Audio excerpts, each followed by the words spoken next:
Shalom, Bapak Ibu Saudara sekalian, selamat berbakti di dalam nama Tuhan Yesus Kristus. Pada saat ini kita akan belajar satu kebenaran firman Tuhan yang berjudul Tegar dan Segar di Masa Sukar. Saya undang Bapak Ibu Saudara sekalian untuk bisa berdiri bersama-sama. Kita akan membaca di dalam Habakuk pasal 3 ayat yang ke-17 sampai yang ke-19, lalu nanti kita akan mengaminkannya bersama-sama. Silakan. Demikian bunyi firman Tuhan, sekalipun pohon ara tidak berbunga, pohon anggur tidak berbuah, hasil pohon zaitun mengecewakan, sekalipun ladang-ladang tidak menghasilkan bahan makanan, kambing domba terhalau dari kurungan, dan tidak ada lembu sapi dalam kandang, namun aku akan bersorak-sorak di dalam Tuhan, beria-ria di dalam Allah yang menyelamatkan aku. Allah Tuhanku itu kekuatanku. Ia membuat kakiku seperti kaki rusa. Ia membiarkan aku berjejak di bukit-bukitku. Amin. Silakan duduk Bapak Ibu Saudara sekalian. Saudara, Habakuk adalah seorang nabi yang melayani di kerajaan Yehuda pada waktu itu. Pada masa itu umat Yehuda mundur dari Tuhan. Keras hati dalam dosa, sebagai akibatnya mereka mengalami banyak kesukaran, saudara. Mendapat serangan dari Babel, mereka ditekan, saudara. Ayat yang kita baca di atas adalah jawaban Tuhan ketika Habakuk bertanya tentang hal tersebut, saudara. Nah, Tuhan memberi jawaban kepada Habakuk bahwa orang benar itu akan hidup oleh percayanya. Dan hukuman Allah itu terjadi pada orang yang keras hati dalam dosa. Akan tetapi apabila umat Allah itu mau bertobat dan datang kepada Tuhan, maka keadaan itu akan berubah menjadi kebaikan. Seperti pada saat ini, saudara, terjadi wabah pandemi COVID-19. Bagaimana keadaan dan sikap kita sebagai orang yang percaya dalam menghadapi keadaan yang sukar? Masih tegar dan segarkah kita, saudara? Atau sudah lemas, layu? Apapun yang terjadi, sikap umat Allah itu dalam menghadapinya itu yang penting, saudara. Nah, kita akan melihat beberapa hal. Yang pertama, di masa sukar. Pada ayat yang ke-17 itu, saudara, itu Tuhan mengatakan, sekalipun pohon ara tidak berbunga, pohon anggur tidak berbuah, hasil pohon zaitun mengecewakan, sekalipun ladang-ladang tidak menghasilkan bahan makanan, kambing domba terhalau dari kurungan, dan tidak ada lembu sapi dalam kandang. Ini menceritakan, saudara, keadaan yang dihadapi Habakuk pada saat itu begitu berat, parah, susah, sebab hasil dari pertanian maupun peternakan yang diharapkan bisa memenuhi kebutuhan hidup ternyata gagal. Nah, dalam keadaan seperti itu, pantaslah kalau sangat sedih dan putus asa. Namun, umat Allah yang percaya kepada Allah itu harus punya iman dalam menghadapinya, sehingga dia akan tetap hidup tegar dan segar dalam masa yang sukar. Saudara, wabah pandemi ini terjadi tidak diduga-duga. Tiba-tiba menyerang seluruh dunia, saudara. Yang mengakibatkan banyak hal. Antara lain kematian. Ya, saudara, ketakutan, krisis, kekacauan, kesulitan dalam segala segi. Dan itu terjadi di mana-mana saudara. Semua kena imbasnya. Orang harus tinggal di rumah, stay at home, agar penularan virus COVID ini, saudara, corona, bisa diputus. Nah, kalau tinggal di rumah, saudara, beberapa banyak aktivitas harus dihentikan. Kita lihat akibatnya banyak, saudara. Antara lain, penghasilan menjadi turun drastis. Langganan berkurang banyak. Sebagian terpaksa usahanya harus ditutup. Sebab apa? Sepi. Bahkan ada yang bangkrut. Beberapa banyak toko, saudara, itu terpaksa harus ditutup karena bangkrut. Ada yang menjadi pegawai, saudara, terkena PHK, lalu dirumahkan. Gajinya dipotong. Bahkan ada yang tidak diberi gaji sama sekali. Anak-anak sekolah harus belajar di rumah secara online. Hal ini tidak mudah. Kadang merasa banyak kesulitan dan anak-anak juga merasa jenuh. Ada juga saudara, di rumah tangga ya terjadi pertengkaran pada masa-masa ini. Loh, kok bisa terjadi begitu?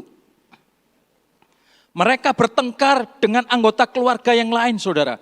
Karena kalau zaman sebelum COVID ini, mereka dulu masing-masing sibuk di luar, saudara.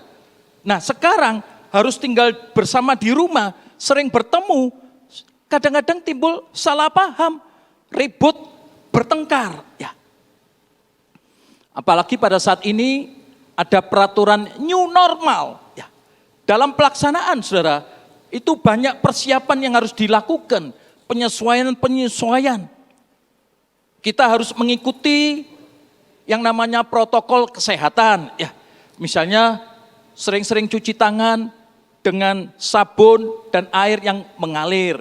Atau pakai hand sanitizer, pakai masker, jaga jarak, tidak berkerumun, dan lain-lain. Keadaan seperti ini tidak senyaman dan semudah dahulu. Zaman tambah maju, tapi kesukaran manusia tambah meningkat, saudara. Ada banyak kesukaran-kesukaran yang akan kita hadapi, baik sekarang maupun masa-masa yang akan datang. Nah, kita bertanya, mengapa dan apa kata Alkitab, saudara? Pertama, kita lihat, saudara. Apa kata Alkitab dan mengapa? Yang pertama, saudara, ini sudah dinubuatkan oleh firman Tuhan pada akhir zaman. Dosa itu bertambah-tambah pada akhir zaman. Sebagai akibatnya apa? Silakan dibaca 2 Timotius 3 ayat yang ke-1. Inilah akibat karena adanya dosa dan kesucian yang bertambah-tambah. Terutama kita bahas tentang dosa ini, saudara. Silakan. Demikian bunyi firman Tuhan.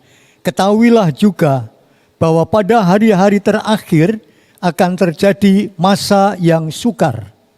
Terjadi masa yang sukar. Itu sudah ditulis di dalam Alkitab, saudara. Pencobaan yang terjadi saat ini, saudara, itu terjadi di seluruh dunia. Tidak ada yang menyangka. Tapi itu sudah ditulis di dalam Alkitab. Kita baca di dalam Wahyu pasal 3 ayat yang ke-10. Itu sudah ditulis di dalam Alkitab. Silakan. Demikian bunyinya. Sebab engkau sudah memelihara firman tentang kesabaranku, aku juga akan memelihara engkau dari masa pencobaan yang akan datang ke atas seluruh dunia untuk mencobai mereka yang diam di bumi. Jadi saudara, semuanya itu sudah dinubuatkan di dalam Alkitab. Dosa bertambah-tambah, akan ada masa kesukaran di akhir zaman, dan pencobaan yang terjadi di seluruh dunia. Hal ini bisa kita lihat dan kita dengar. Adanya kejahatan-kejahatan, kesadisan yang meningkat, LGBT yang terang-terangan, yang semakin meluas, saudara. Makin banyak orang yang tidak peduli Tuhan. Kita juga lihat bencana alam yang tidak berhenti-berhentinya saudara, bergantian. Lalu juga terorisme, ya saudara. Sehingga orang-orang merasa takut. Ada kesukaran-kesukaran seperti itu. Saudara, firman Tuhan adalah kebenaran. Dosa-dosa itu saudara, terutama dosa apa? Yaitu dosa cinta akan uang. Cinta akan uang itu adalah akar segala kejahatan. Juga tentunya dosa-dosa yang lain saudara. Perzinahan, percabulan, iri hati, kebencian, dendam, penipuan, dan lain sebagainya. Juga kuasa gelap, okultisme. Dosa ini saudara yang bikin celaka. Dosa ini yang bikin malapetaka, sengsara, dan pahit hidupnya manusia. Alkitab mengatakan, upah dosa itu maut. Upah dosa itu celaka saudara. Dosa itu yang membuat putus hubungan manusia dengan Allah sebagai sumber berkat dan kehidupan. Oleh sebab itu dosa ini yang menyebabkan segala sesuatunya jadi rusak saudara.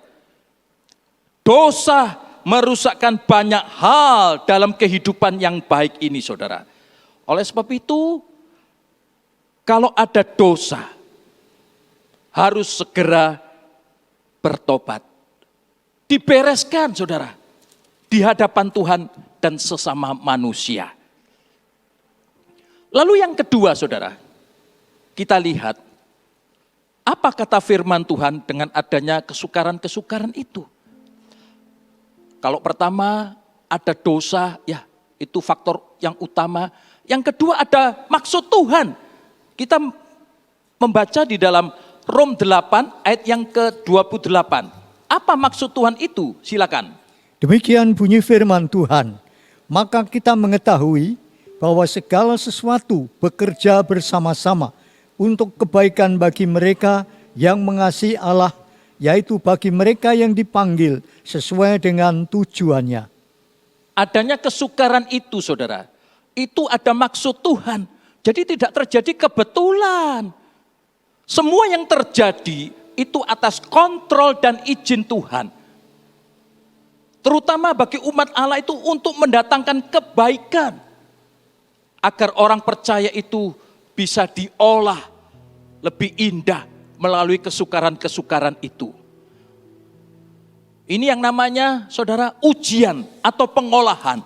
Saudara lihat di tokoh-tokoh di dalam Alkitab seperti Yusuf, Daniel, Ayub. Itu adalah orang-orang benar, orang yang takut akan Allah. Ini orang setia saudara.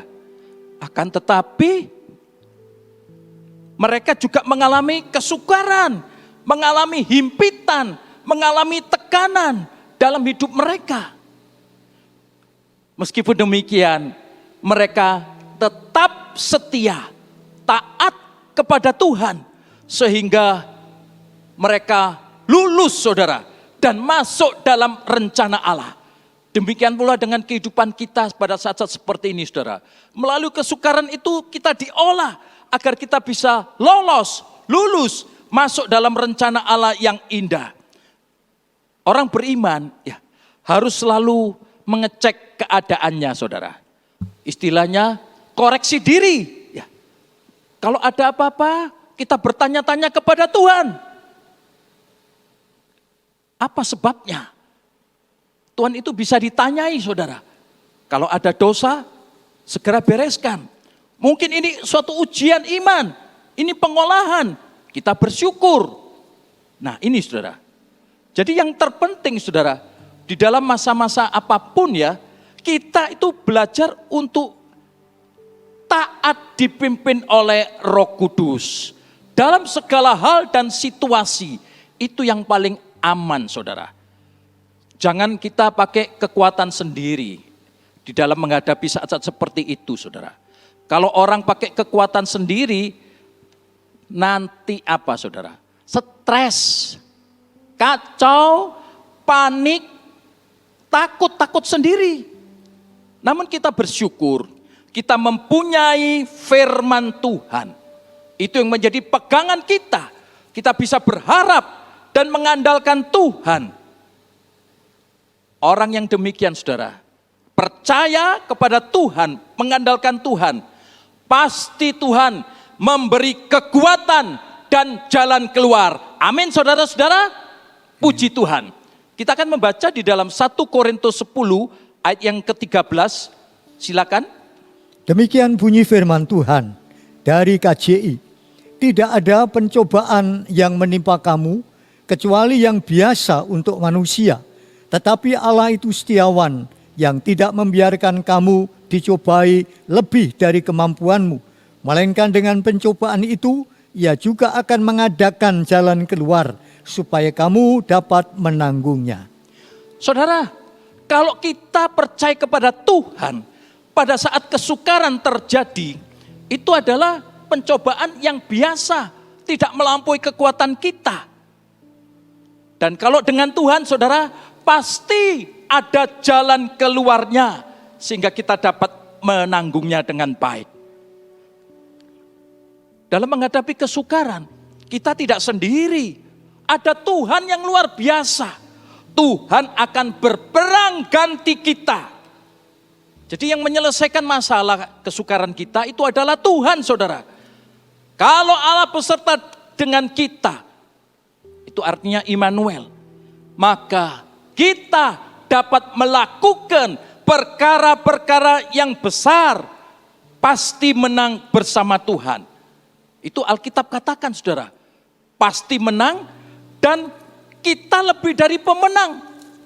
Bahkan saudara, kita bisa pawai kemenangan. Itu disebut di dalam Mazmur 60 ayat yang ke-14, Rom 8 ayat 31, 37, dan 2 Korintus 2 ayat yang ke-14. Jadi saudara, kita sebagai orang yang percaya akan Tuhan, kepada Tuhan, kita ini adalah orang yang luar biasa. Kita akan nyanyikan satu pujian, kuatkanlah hatiku, lewati setiap persoalan. Haleluya.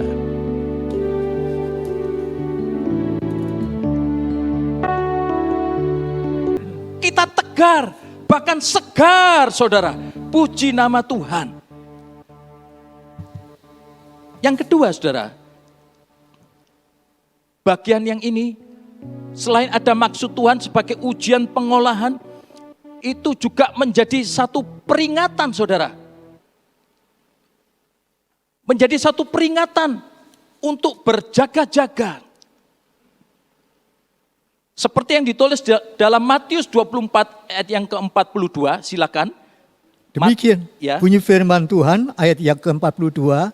Sebab itu berjaga-jagalah, karena kamu tidak mengetahui jam berapa Tuhanmu akan datang.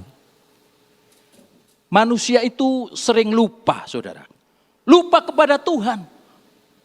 Tidak peduli Tuhan. Hidup ini ada kuotanya saudara. Artinya ada batas umur. Nah dengan adanya pandemi COVID-19 ini saudara, semua manusia diingatkan, disadarkan bahwa hidup ini adalah sementara. Hidup ini adalah fana. Manusia harus siap menghadapi kehidupan yang akan datang, yaitu kehidupan yang kekal. Oleh sebab itu saudara, kalau kita ada di masa sekarang, ini adalah masa anugerah. Oleh sebab itu firman Tuhan mengingatkan agar kita berjaga-jaga selalu ingat kepada Tuhan. Nah sekarang kita akan lihat saudara pada bagian yang selanjutnya, bagian yang kedua dari ayat yang ke-18.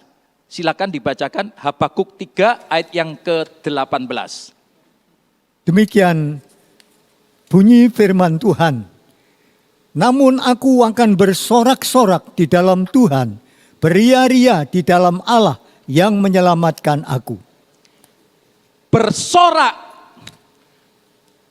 Di dalam terjemahan bahasa Indonesia sehari-hari dikatakan bergembira. atau di dalam King James dikatakan rejoice in the Lord. Dalam keadaan seperti kondisi sekarang ini, saudara, berapa banyak orang merasa terpukul, stres, putus asa, down, lunglai, lemas. Ada yang melamun, saudara. Ada yang merasa khawatir, takut, penuh tanda tanya. Apa yang harus dilakukan? Saudara, kita lihat bagian yang pertama dari ayat ini, saudara. Pada waktu menghadapi hal-hal seperti itu, kita pertama ini, saudara, jangan bereaksi dosa. Sebagai contoh, saudara lihat pada Ayub dan istrinya saat mengalami hal-hal yang tidak enak, saudara. Kejadian yang begitu beruntun-runtun, yang tidak disangka-sangka, dan itu sangat berat. Kalau Ayub berkata, Tuhan yang memberi, Tuhan yang mengambil, puji Tuhan. Dia bisa berkata seperti itu. Tapi istrinya, coba saudara perhatikan. Dia berkata begini, istrinya ini. Buat apa? Hojat saja Allah, artinya kutuki Allah, lalu matilah. Wah, ini saudara, ini yang bikin celaka karena dari perkataannya. Saudara, jangan menuruti perasaan hati, fakta yang ada, lalu bereaksi yang salah. Misalnya marah-marah, maki-maki, menyalahkan Tuhan dan orang lain. Wah, ini gara-gara ini.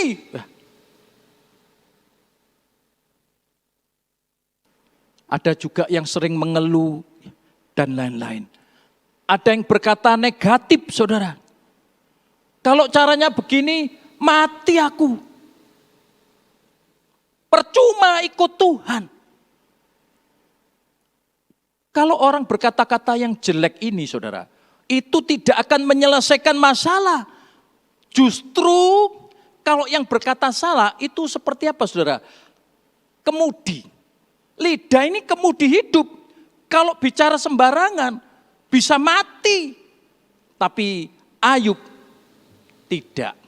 Dia berkata, puji Tuhan. Oleh sebab itu Ayub tertolong. Ya, tertolong sebab mulutnya berkata yang harum di hadapan Allah. Ada juga, saudara, orang yang pada waktu menghadapi seperti ini, ya saudara, dia larinya ke makanan, saudara. Larinya ke minuman. Ya. Jadi makan terus, minum terus, saudara. Memang kita butuh makanan dan minuman. Tapi jangan sebagai tempat pelarian, saudara. Ada juga orang ya dalam menghadapi seperti ini, saudara. Ada yang tidak peduli. Biarinlah. Ya. Cuek, saudara. Bahkan ada yang sibuk terikat dengan gadgetnya, HP-nya. Dengan macam-macam berita. Diikuti semua yang ada di medsos. Dia bisa, saudara, bisa lihat film macam-macam, saudara. Sampai film porno, film yang sadis, game-game diikuti. Bahkan sampai larut malam dia bisa tahan. Begitu terikatnya, saudara. Firman Tuhan mengatakan, pakailah dunia ini seperti engkau tidak memakainya. Artinya jangan sampai salah pakai, saudara. Dan kalau ada, jangan sampai itu mengikat kita. Pakailah dengan baik. Jangan sampai melakukan hal-hal yang salah di hadapan Tuhan. Justru pada waktu saat-saat ini, saudara, keadaan dunia ini tidak semakin baik. Saya ulangi, saudara, keadaan dunia ini tidak semakin baik. Justru makin jahat dan buruk. Firman Tuhan mengajarkan kepada kita, justru kita supaya tebus waktu kita, Karena hari-hari ini adalah hari yang jahat. Berilah waktu saudara kepada Tuhan. Perhatian saudara lebih banyak mencari perkara-perkara yang di atas. Mencari perkara-perkara rohani yang kekal saudara. Jangan kita malah sibuk dengan gadget dan lain sebagainya. Berilah waktu. Dekatlah kepada Tuhan. Di dalam Alkitab saudara, saya akan memberikan contoh bagaimana pada waktu mengalami kesukaran, orang itu mendekatkan diri kepada Tuhan. Silakan dibaca 1 Samuel 30 ayat yang ke-6. Demikian bunyi firman Tuhan, 1 Samuel pasal 30 ayat yang ke-6.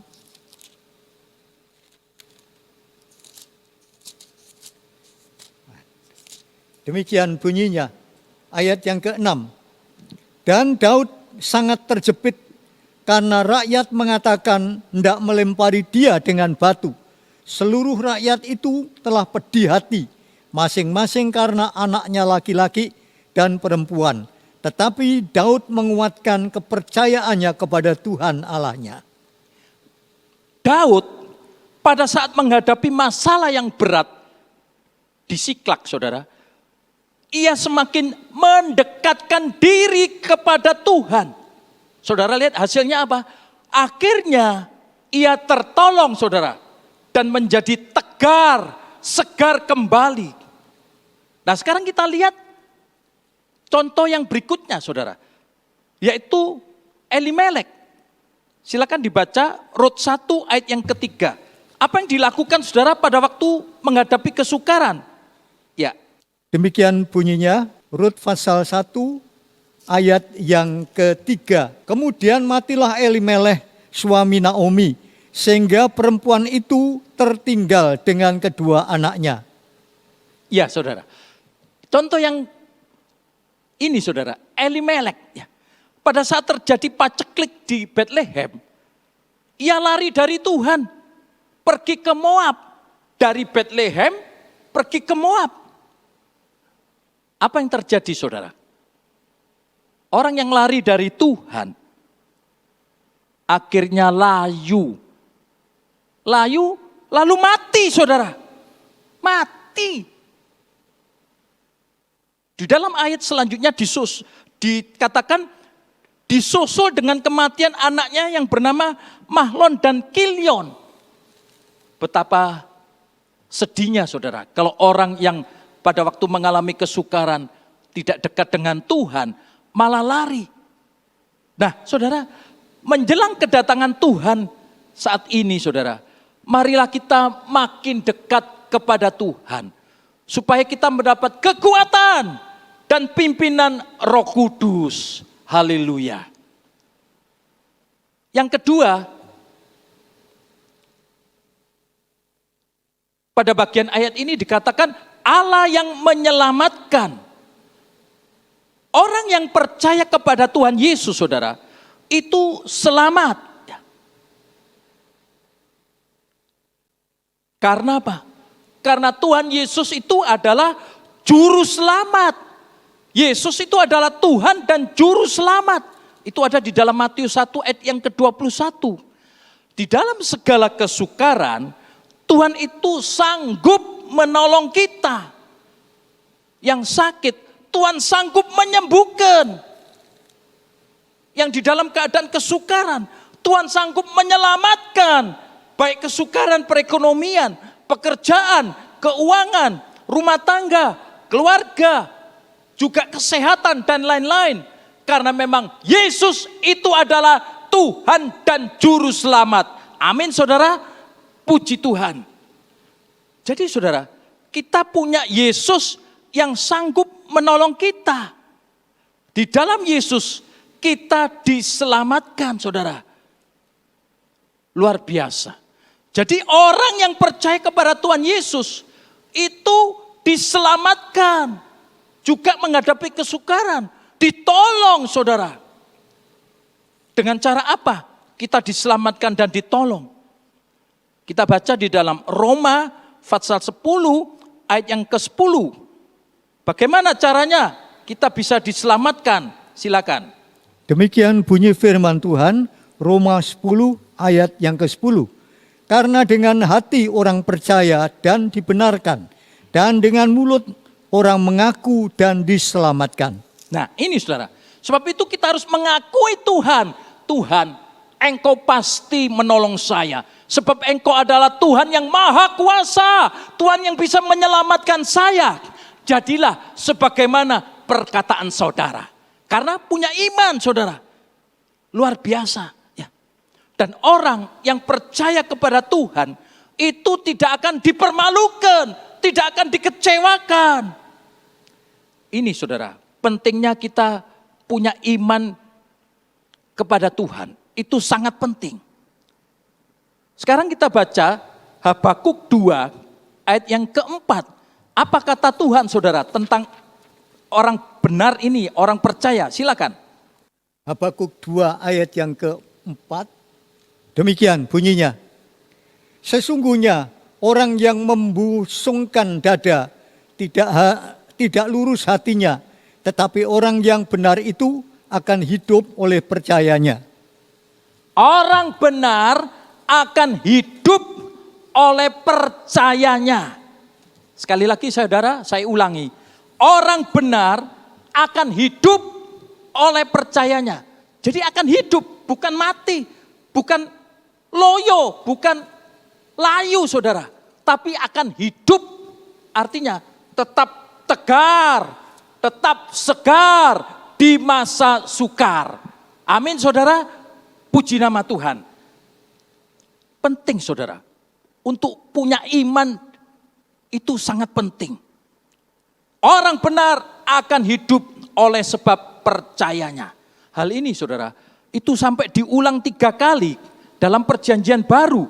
Yaitu Roma 1 ayat yang ke-17, Galati 3 ayat yang ke-11, dan Ibrani 10 ayat 38 sampai ke-39. Karena memang iman itu adalah pondasinya orang percaya. Dasarnya orang percaya itu adalah iman. Modalnya orang percaya itu adalah iman.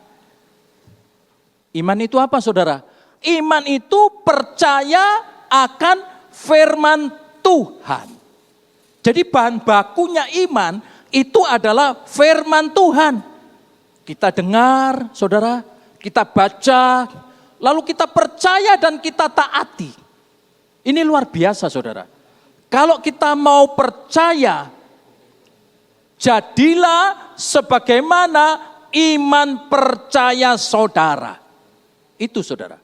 Jadi apa yang kita baca, kita dengar, kita taati yang di dalam firman Tuhan, itu akan menjadi kenyataan dalam hidup kita. Sehingga orang beriman ini akan hidup sebab mendapatkan janji-janji Allah. Luar biasa. Oleh sebab itu, saudara-saudara sekalian, bacalah Alkitab saudara. Ini kan banyak waktu ya saudara. Pakailah waktu ini dengan sebaik-baiknya. Baca firman Tuhan saudara di rumah. Itu akan memberkati saudara. Itu akan menguatkan saudara. Sehingga saudara tetap tegar, segar di masa yang sukar ini. Jadi ada perbedaan besar saudara. Antara orang yang percaya dengan yang tidak saudara. Saya kasih contoh saudara. Misalnya yang percaya ya saudara. Itu janda di dalam 2 Raja-Raja 4 ayat yang kedua saudara. Pada waktu itu mengalami kesukaran ya. Sangat sukar. Janda ini saudara sudah tidak punya apa-apa. Dan sedang ditagih hutangnya. Wah kalau orang ditagih hutangnya tegang saudara. Tidak bisa bayar. Dan sebentar lagi anaknya mau diambil. Namun pada waktu janda ini bertemu dengan Nabi Elia, saudara, ia percaya dan taat untuk melakukan apa yang dikatakan oleh Nabi tersebut, saudara. Pada akhirnya menjadi mujizat, minyak keluar dari buli-buli, mengisi semua bejana yang lain sampai penuh, sehingga bisa untuk dijual dan membayar hutang dan membiayai kebutuhan hidupnya. Oh, luar biasa, saudara. Oleh karena apa? Karena janda ini yang sedang mengalami kesukaran berat, itu percaya akan perkataan Tuhan. Nah, sedangkan contoh yang berikut ini, saudara, kita lihat, yaitu yang tidak percaya. Di dalam 2 Raja-Raja 7, itu dikatakan ada seorang perwira yang menjadi ajudan dari raja. Nah, waktu itu, saudara, Elia berkata, ya, bahwa besok sesukat tepung yang terbaik akan berharga sesikal, dan 2 sukat jelai akan berharga sesikal di pintu gerbang Samaria.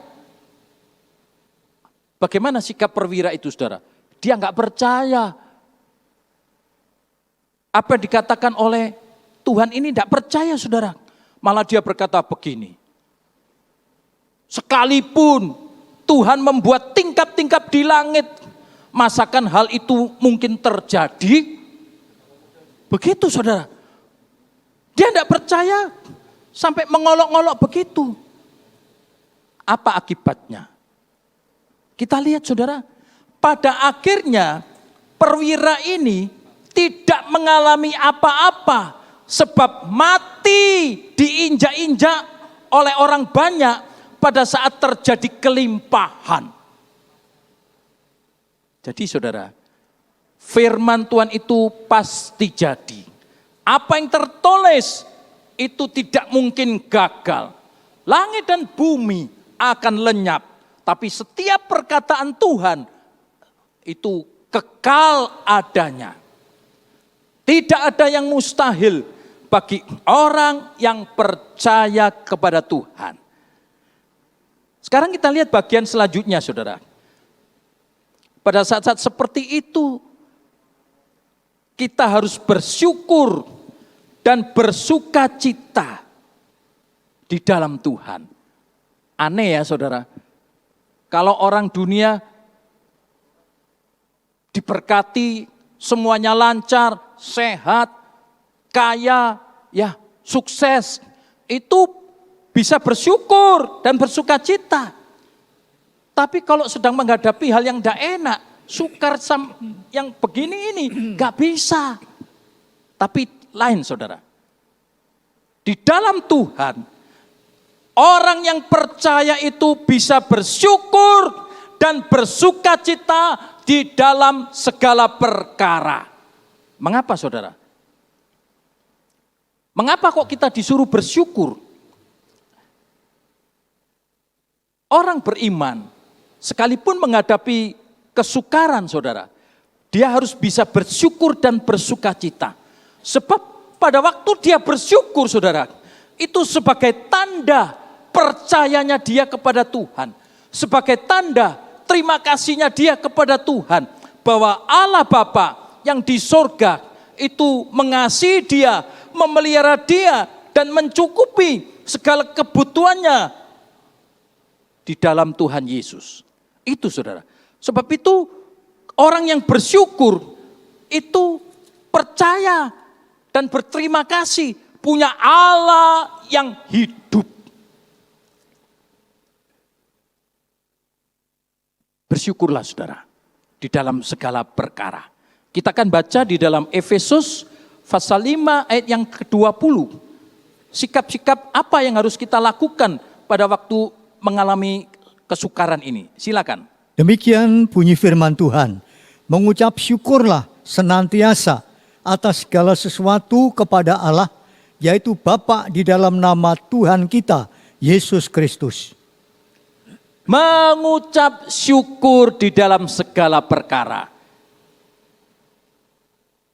Orang yang mengucap syukur, saudara, itu sangat berkenan di hadapan Allah. Tuhan suka kepada orang-orang yang tahu bersyukur, berterima kasih, bersukacita di dalam Tuhan pada saat-saat mengalami kesukaran. Jadi jangan cuma waktu mendapat berkat Tuhan, wah puji Tuhan, haleluya. Tapi waktu mengalami kesukaran, sedih, susah, layu. Jangan saudara. Tuhan menghendaki supaya kita bersyukur dan bersukacita di dalam Tuhan. Di dalam segala perkara. Karena inilah yang berkenan kepada Tuhan. Dan kalau Tuhan berkenan saudara, maka orang itu akan diberkati oleh Tuhan. Orang itu akan dibuatkan oleh Tuhan jalan keluar. Tuhan yang akan berperang ganti masalahnya. Kebalikannya saudara. Kebalikan dari bersyukur itu apa saudara? Bersungut-sungut. Mengeluh. Tidak tahu berterima kasih. Selalu menuntut dengan sikap yang marah. Emosi, komentarnya, kata-katanya itu jahat saudara. Melawan firman Tuhan, memberontak. Nah ini yang tidak berkenan kepada Tuhan saudara. Di dalam Bilangan 14, itu umat Allah waktu mengalami kesukaran itu saudara. Mereka tidak mengucap syukur. Tapi mereka bersungut-sungut. Akhirnya apa saudara? Akhirnya orang-orang ini tidak mengalami janji-janji Tuhan. Gagal mencapai rencana Allah. Tolong dibaca 1 Korintus 10 ayat yang ke-10. Itu akibat dari orang yang bersungut-sungut. Silakan. Demikian bunyi firman Tuhan, jangan kamu bersungut-sungut seperti juga beberapa orang dari antara mereka bersungut-sungut dan dibinasakan oleh si pembinasa. Iya. Saudara, bersyukur itu adalah satu perkara yang indah.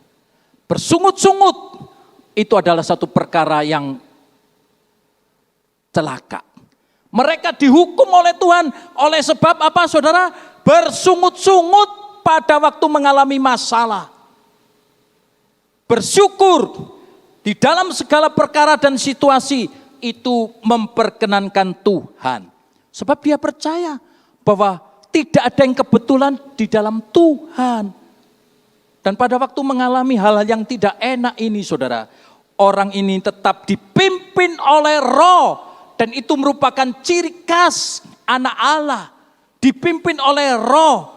Jadi tidak boleh sembarangan saudara. Tidak boleh emosi. Ya. Lalu berkata-kata yang jelek. Sehingga keadaannya makin parah. Oleh sebab itu perlunya hati ini diperiksa saudara. Jangan menuruti perasaan hati atau akal pada waktu mengalami kesukaran, ya. Lalu putus asa, kecewa, marah, melihat orang-orang, melihat keadaan yang tidak mengenakkan. Firman Tuhan mengatakan, jagalah hatimu dari segala kewaspadaan, karena dari situlah terpancar kehidupan. Kita akan baca di 2 ayat saudara. Amsal 15 ayat yang ke-15. Bagaimana keadaan orang yang selalu bersusah ini saudara? Silakan. Demikian bunyi firman Allah, Amsal 15 ayat 15. Hari orang berkesusahan buruk semuanya, tetapi orang yang gembira hatinya selalu berpesta. Iya saudara. Hari orang berkesusahan, jadi kalau orang susah terus saudara, tidak bersyukur, tidak berterima kasih, tidak memuji Tuhan, dikatakan hari orang berkesusahan itu buruk semuanya. Jadi nggak ada yang baik, saudara. Tetapi orang yang gembira hatinya itu selalu berpesta. Orang yang pesta itu, saudara, itu ada hidangan, ada hiasan, ada sukacita. Tinggal saudara mau pilih yang mana.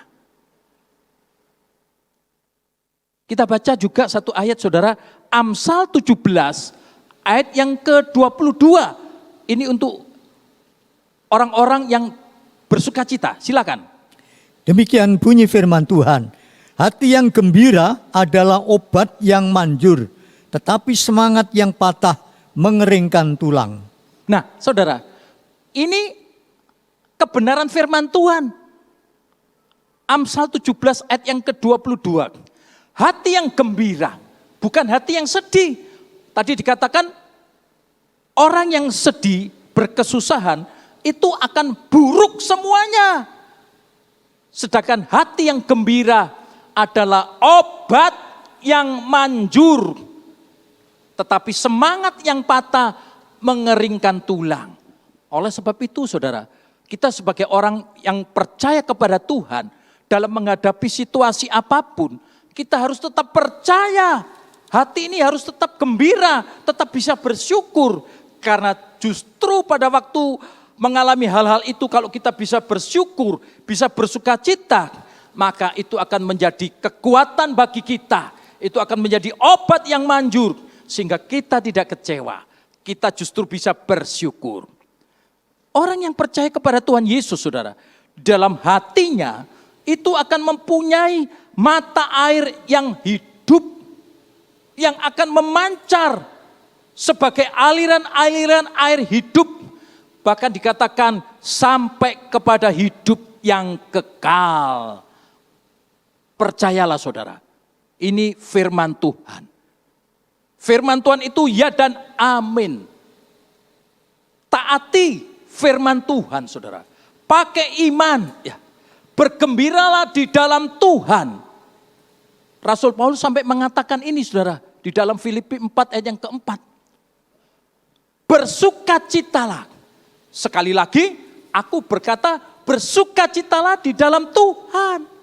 Nah, oleh sebab itu, saudara, dalam menghadapi segala perkara, kita harus bisa bersyukur, bersukacita di dalam Tuhan. Pakailah mulut kita itu untuk memuji Tuhan. Kan kita banyak ya, saudara, lagu-lagu, pujian, ya, itu jangan dilupakan, saudara. Kalau perlu saudara punya buku itu atau daftar lagu-lagu sehingga saudara bisa nyanyikan lagu itu. Di saat-saat sedang susah, di saat-saat sedang mengalami pergumulan, nyanyikan itu, saudara. Ucapkanlah syukur, nyanyikan. Biarlah segala yang bernafas memuji Tuhan. Kita bisa memuji Tuhan. Kami memuji kebesaran-Mu. Heran ya, saudara. Orang beriman pada waktu menghadapi kesukaran, dia bisa memuji Tuhan. Dan pada waktu orang itu memuji Tuhan, saudara, ada satu kesegaran di dalam jiwanya. Sehingga dia kuat. Ini yang menjadi kunci, saudara. Orang beriman sekalipun menghadapi kesukaran, tapi kalau dia bisa bersyukur, dia bisa bersukacita, dia bisa memuji Tuhan, dia akan tetap tegar, segar di saat yang sukar. Karena Tuhan yang menolong dia. Sekarang kita lihat bagian yang ketiga, saudara. Di dalam ayat yang ke-19, dikatakan tadi, Habakuk 3 ayat yang ke-19, Allah Tuhanku itu kekuatanku. Ia membuat kakiku seperti kaki rusa. Ia membiarkan aku berjejak di bukit-bukitku. Saudara, orang yang pakai kekuatan sendiri itu akan cepat capek. Sebab kekuatannya terbatas, saudara. Kekuatannya terbatas. Nah, Tuhan yang menciptakan kita, itu sudah memberi petunjuk melalui firman-Nya, supaya kita bersyukur dan bersukacita di dalam Tuhan. Bersukacita itu artinya apa, saudara? Bersukacita di dalam Tuhan itu berarti kita hidup di dalam kesucian, dalam pimpinan Roh Kudus. Seperti saudara lihat pada waktu orang Israel, saudara keluar dari Mesir, ya, mereka dipimpin oleh tiang awan dan tiang api. Umat Allah Israel pada waktu itu, saudara, dipimpin oleh sejahtera. Jadi kalau siang itu tidak kepanasan karena ada tiang awan. Kalau malam tidak sampai kedinginan dan kegelapan karena ada tiang api. Demikianlah kalau orang yang mau dipimpin oleh Roh Kudus, saudara. Di dalam segala perkara itu penuh dengan sejahtera. Haleluya. Sekarang kita lihat, saudara, pada bagian ini. Yang pertama,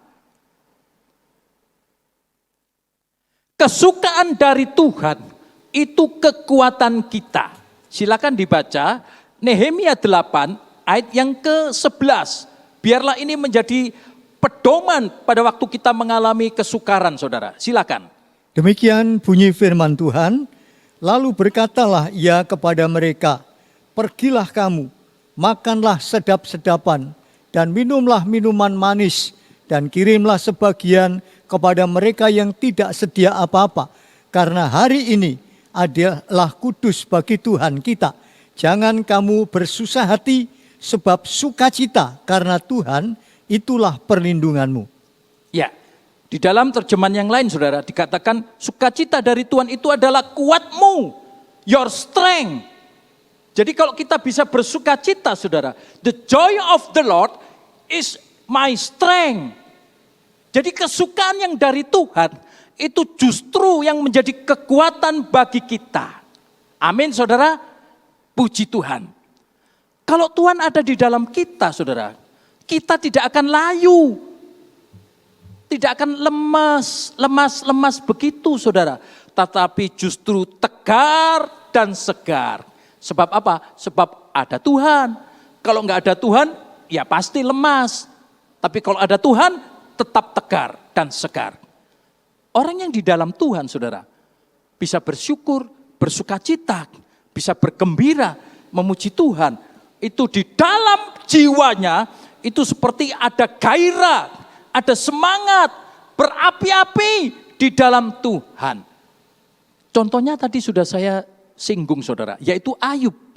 Saat mengalami kesukaran berat loh, saudara. Apa yang dialami oleh Ayub itu berat. Kalau enggak ada Tuhan, atau kalau enggak sungguh-sungguh, itu seperti istrinya itu menghujat, berkata-kata matilah engkau.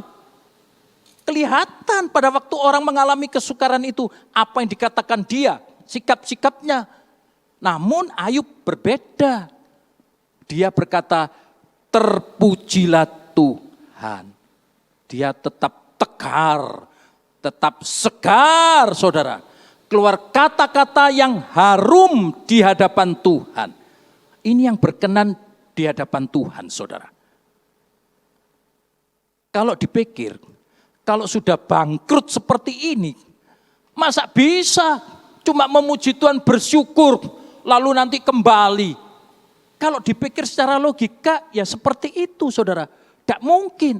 Tapi di dalam Tuhan, segala sesuatu pasti terjadi bagi orang yang percaya kepada Tuhan. Saudara lihat apa yang terjadi pada diri Ayub. Singkat cerita, saudara. Akhirnya, karena sikap Ayub ini baik, berkenan, akhirnya Tuhan memberkati kembali Ayub sampai 2 kali lipat, saudara. Luar biasa kan? Luar biasa, saudara. Dan bukan itu saja, saudara. Ayub itu umurnya ditambahi, saudara, sampai puas-puas seumur hidupnya. Luar biasa. Juga kalau saudara lihat di dalam ceritanya Paulus dan Silas, saudara, pada waktu dia di dalam penjara, meski di dalam keadaan yang menderita, saudara, karena dia habis dipukuli. Mereka ini melayani Tuhan, saudara, melayani jiwa-jiwa, tapi difitnah, lalu dipukuli, dimasukkan penjara. itu tentu sangat tidak enak saudara. Itu betul-betul keadaan yang sukar. Badannya cekot-cekot saudara. Waktu itu nggak dikasih obat untuk mengurangi rasa nyerinya. Jadi sambil dia meringis begini saudara ya. Aduh rasanya kok cekot-cekot begini. Tapi dia apa saudara? Coba kita dengarkan di dalam Kisah Rasul 16 ayat yang ke-25. Bagaimana sikap Paulus dan Silas pada waktu mengalami kesukaran? Silakan. Demikian bunyi firman Allah. Maka pada tengah malam, Paulus dan Silas berdoa serta menyanyikan lagu-lagu pujian kepada Allah. Dan orang-orang yang terpenjara itu mendengarkan mereka. Saudara, Paulus dan Silas pada waktu mengalami kesukaran, pada waktu mengalami penderitaan, waktu mengalami pencobaan, waktu mengalami sakit, mereka berdoa dan memuji-muji Tuhan. Ini saudara, kuncinya di sini. Dan akhirnya apa saudara? Terjadi mujizat yang luar biasa. Mereka bisa terlepas dan kepala penjara itu juga bisa diselamatkan. Inilah orang-orang yang mau dipimpin oleh Roh Kudus pada waktu mengalami kesukaran. Justru pada waktu seperti itu saudara, orang-orang yang dipimpin oleh Roh Kudus, yang dipimpin oleh firman, mau taat, orang itu akan masuk di dalam damai sejahtera, sukacita oleh Roh Kudus. Kita akan baca di dalam Roma 14 ayat yang ke-17. Silakan. Demikian bunyi firman Allah. Sebab kerajaan Allah bukanlah makanan dan minuman, melainkan kebenaran dan sejahtera dan sukacita di dalam Roh Kudus. Ini saudara. Jadi kalau orang yang mau dipimpin oleh Roh Kudus saudara, dia akan mendapatkan kebenaran firman Tuhan. Dia akan mendapatkan sejahtera dan sukacita di dalam Roh Kudus. Sekarang kita lanjutkan saudara. Bagian yang kedua ini, dari ayat yang ke-19. Tuhan itu kekuatanku. Kalau orang punya ayat firman Tuhan ini saudara, maka pikirannya jadi tenang dan terang. Apa maksudnya? Ya. Orang yang berharap pada Tuhan saudara, itu pikirannya tidak kacau. Pikirannya tidak buntu. Mengapa? Sebab ia mempunyai Allah yang hidup. Ia mempunyai pengharapan yang pasti bahwa Tuhan itu bisa diandalkan. Dan pasti Tuhan menolong dia, membuatkan jalan keluar. Dan Tuhan pasti menyembuhkan dia. Orang yang seperti ini saudara, tidak bingung, tidak kacau, tidak panik. Pikirannya jadi tenang, terang. Sebab dia percaya dia mempunyai Allah yang hidup dan pasti tertolong. Sehingga dia bisa tenang saudara. Kalau orang tenang itu bisa berpikir dengan baik. Sebab ada pimpinan Roh Kudus. Kalau Roh Kudus memimpin itu baik saudara. Luar biasa. Bahkan bisa melihat jauh ke depan. Itulah orang yang dipimpin oleh Roh Kudus. Orang yang dipimpin oleh Roh Kudus akan bisa tenang dalam segala situasi. Loh, Pak, buat apa kok tenang-tenang? Apa duduk-duduk, menganggur-menganggur, baca koran atau lihat televisi atau buka gadget, mendengarkan berita-berita? Oh, bukan seperti itu, saudara. Bukan seperti itu. Orang yang dipimpin Roh Kudus itu akan bisa tenang. Sebab apa? Untuk apa tenang? Tolong dibaca 1 Petrus 4 ayat yang ke-7. Mengapa Tuhan berkata supaya kita bisa tenang? Silakan. Demikian bunyi firman Tuhan, tetapi akhir dari segala sesuatu sudah dekat. Karena itu berpikirlah baik-baik dan berdoalah dengan berjaga-jaga.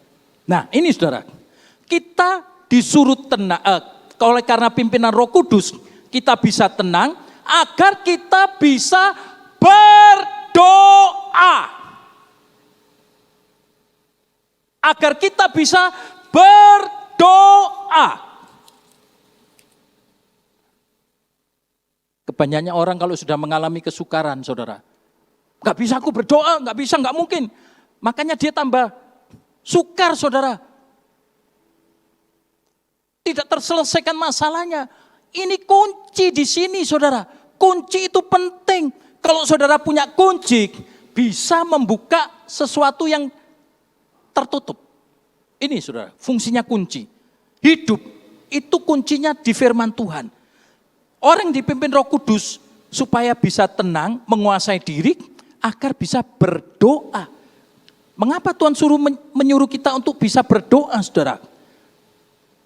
Kita baca di dalam Efesus pasal 3 ayat yang ke-20.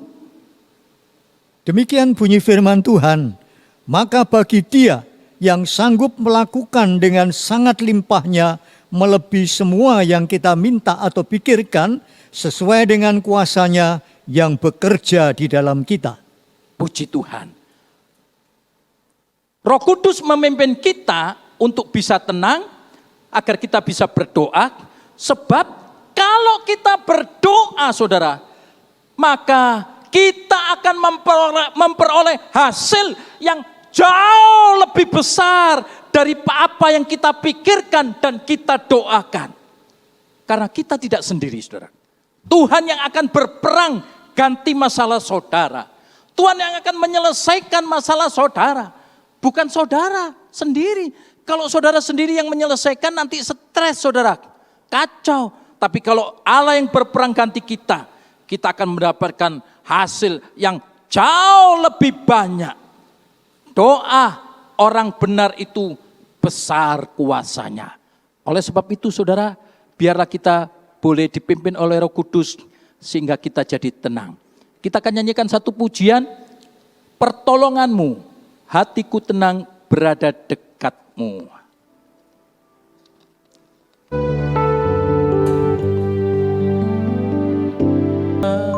Saudara-saudara, orang yang dipimpin Roh itu bisa tenang sehingga dia bisa berdoa, dan melalui doa dia bisa mendapatkan hasil yang jauh lebih besar. Saudara lihat pada waktu Elia, saudara. Dia mengalami kesukaran yang banyak.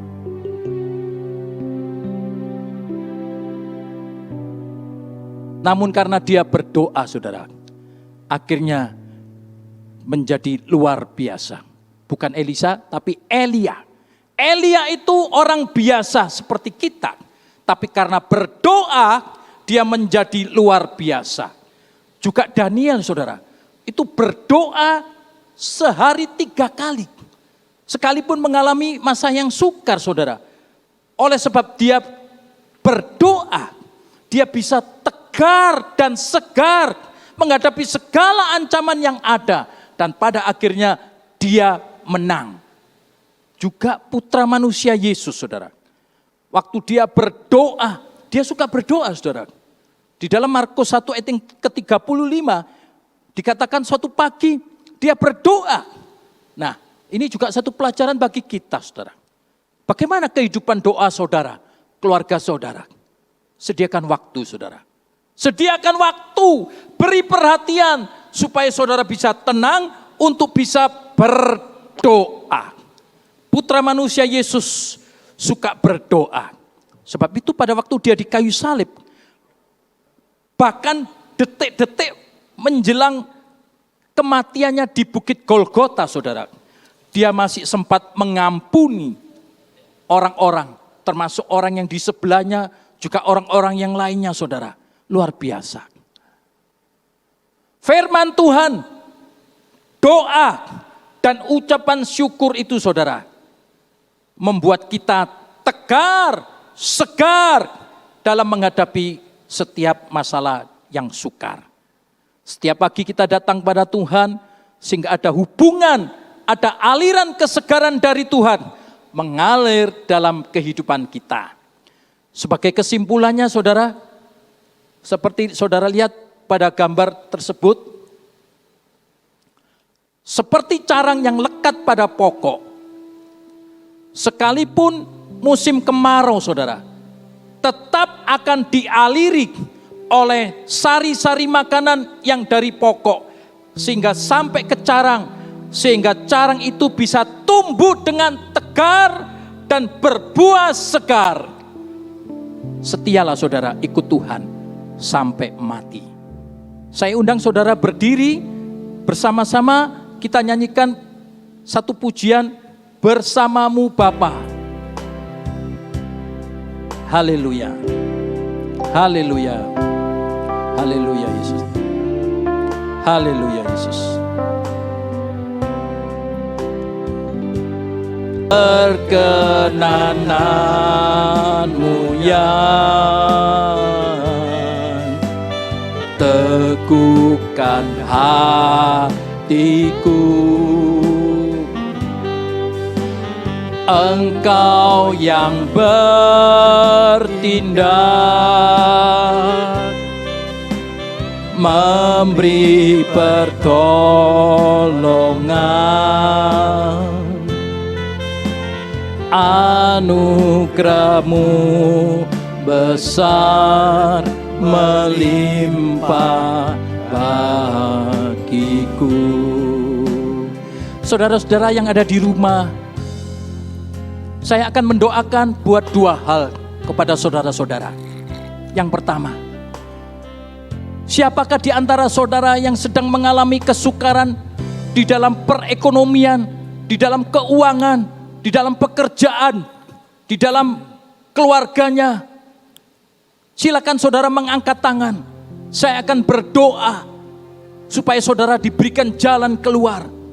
Silakan saudara mengangkat tangan di tempat saudara sambil berdiri. Silakan saudara yang mengalami kesukaran, keuangan, pekerjaan, perekonomian, atau apapun, percayalah Tuhan akan menolong saudara. Haleluya. Bapa dalam sorga, kami berdoa untuk tangan-tangan yang diangkat. Kalau ada kesalahan, kekurangan, biar Tuhan bicara. Kalau ini ujian iman, ini pengolahan, biar Tuhan kuatkan. Saat ini kami berdoa di dalam nama Tuhan Yesus. Tuhan buka jalan keluar. Tuhan beri pertolongan sehingga mereka mengalami kuasa-Mu, mengalami mujizat-Mu dalam kesukaran ini. Mereka tetap tegar dan segar. Terima kasih Tuhan. Tangan diturunkan. Sekarang yang kedua, saya akan berdoa untuk saudara-saudara yang sakit. Sakit apapun. Silakan saudara angkat tangan saudara di tempat masing-masing. Saya akan berdoa. Bapa dalam sorga, kami berdoa untuk tangan-tangan yang diangkat karena sakit. Kami tahu Tuhan ini tidak terjadi kebetulan. Engkau punya suatu rencana yang baik. Kalau ada dosa, ada kekurangan, Tuhan ampuni Tuhan supaya mereka bisa membereskan. Dan kalau ini ujian iman, biar mereka sekarang berseru kepada Tuhan. Bapa dalam sorga, yang sakit, yang tangannya diangkat, oleh bilur-bilur-Mu disembuhkan segala penyakitnya dalam nama Tuhan Yesus. Terima kasih Tuhan. Tangan diturunkan. Kita akan masuk dalam doa. Bapa dalam sorga, terima kasih firman-Mu sudah disampaikan Tuhan, supaya kami di masa yang sukar tetap tegar dan segar. Terima kasih Bapa. Kami berdoa untuk jemaat-Mu yang ada di rumah-rumah. Engkau berkati mereka dengan segala keberadaannya. Kami juga berdoa untuk pemimpin-pemimpin di gereja kami. Baik pemimpin seksi, pemimpin persekutuan sel, juga untuk gembala sidang kami dan keluarganya. Biar Tuhan juga memberkati gereja kami. Juga gereja-gereja yang ada di seluruh Surabaya, di seluruh Indonesia, bahkan di seluruh dunia. Engkau memberkati Tuhan, supaya setiap pemimpin ini bisa menggembalakan domba-domba-Mu, sehingga domba-domba-Mu tetap terpelihara. Berkati dengan hikmat, pengurapan, dan kuasa-Mu. Terima kasih Bapa. Kami juga berdoa untuk pemerintahan bangsa dan negara kami. Kiranya Tuhan memberkati Bapak Presiden, Wakil Presiden, para menteri, aparat yang sampai bawah RT RW, juga tim medis, Kiranya Tuhan memberkati mereka dengan kekuatan dan hikmat-Mu, sehingga mereka bisa bekerja dan menangani semuanya dengan baik. Terima kasih ya Bapa.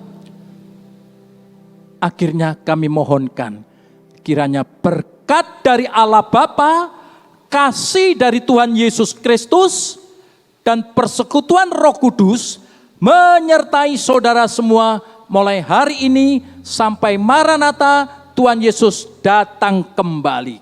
Di dalam nama Tuhan Yesus kami sudah berdoa dan mengucap syukur. Haleluya. Amin. Bapa, terima kasih. Bapa, terima kasih. Bapa di dalam sorga, ku berterima kasih. Amin. Puji Tuhan, Tuhan memberkati saudara sekalian.